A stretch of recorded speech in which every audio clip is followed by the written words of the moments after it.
I also think that couldn't get to all the questions, but there are 5 deep sea areas. We know more about the surface of the moon than we do these areas. And Bobert got scratched the surface of it. We only get 5 minutes, and they don't want these answers brought out too much. There are 5 deep sea areas, and there's a lot more, as they call it, activity. And I've talked to some people off the record about that, and the ability for these things that we've seen in the video, the one video where they fly under the water and then come out, we have nothing of that capability. So I think we ought to look at that. The ability of something to fly, as I state, every night I go out with my dogs. They go to the bathroom. They won't go to the bathroom when I go to bed. They got to go at 4 o'clock in the freaking morning. So I'll go out there and look at those stars. And the stars, the light from those stars literally left that star before the time of Christ. So, I mean, you're talking about the vastness of God's universe. It is beyond our mental capacity. So the ability for something to travel that far, I think, is very difficult. I think something could be here that is not of our origin. Bases here on our planet, many of which are located high in the desolate areas in the mountains, where very few people ever go, and beneath the sea. On the Malibu Deep Underwater Base, an entrance that was discovered off the coast of Malibu at Point Dume, which appears to be the holy grail of UFO and UFO researchers that have been looking for it for the past 40 years. We made the discovery on the week of May 12th, which was a Monday. We announced it on the site, Facebook, Twitter on Tuesday. And then on Wednesday, we announced it to the world. What you are looking at here is the third image that we release. And you need to understand one thing that is very important. These are the straight files, untouched. There's nothing funny here. Nothing has been manipulated at all. These are the straight images from Google Earth.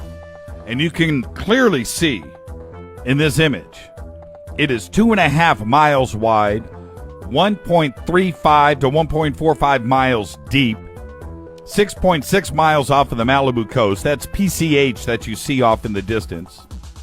And the ceiling is 500 feet thick. This image here is our topography study that we did. You can see the anomaly off to the left.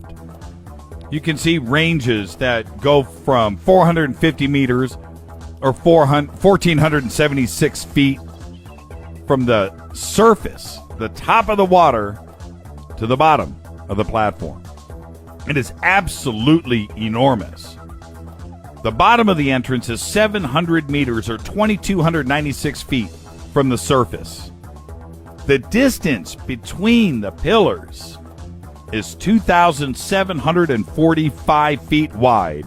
The pillars are 600 to 630 feet tall, 100 feet at the base. This image here, you are looking directly south to the north. You can see Port Hueneme, the Marine Corps Naval Air Station, off in the distance at 12 o'clock. PCH right there, running up the coast of Malibu. This is a set of 9 images taken in a panoramic sense. Now you are looking a little bit to the east, a little bit off to the distance. But what you can see here is that the structure itself doesn't fit in with its natural surroundings. This discovery was made by Maxwell, Dale Romero, and myself 2 weeks ago. Yes, it's all over the internet now, but that's not the point. This has been the center, the hub of UFO activity going back 40 years. Thousands of witnesses up and down the coast. The residences here just pull up lawn chairs and watch the lights come in and out of the water all day long. It's what they do.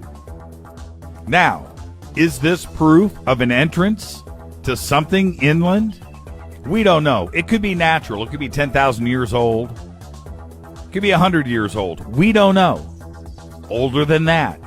It's a possibility with the thickness of the dome, of the ceiling, that there's a dome there full of oxygen. We don't know. It could be an ancient natural anomaly, but why it has not been investigated or revealed until now, we don't know. We will be covering this over the next few months extensively. We're planning an expedition now to head out to the edge of the platform and getting cameras under the water. We are working on that, and hopefully we will have a video presentation shortly. Again, this is north looking south off of the coast, and look how the structure does not fit in with its natural surroundings. Here is another shot. It just doesn't match. It could go inland. It could be the entrance to the China Lake Naval Station, which is 38% of the United States Navy's total land holdings around the world, and it sits in the middle of the Mojave Desert. It can continue on a northeast line directly from this point to Area 51, or maybe to Hawthorne Lake, where the Navy has their undersea warfare center. We don't know. This is from the seafloor looking directly in. As you can see, it's over 2,000, almost 3,000 feet in between those two pillars. Multiple ships can pass through. This is from inside the structure looking out from behind one of the pillars.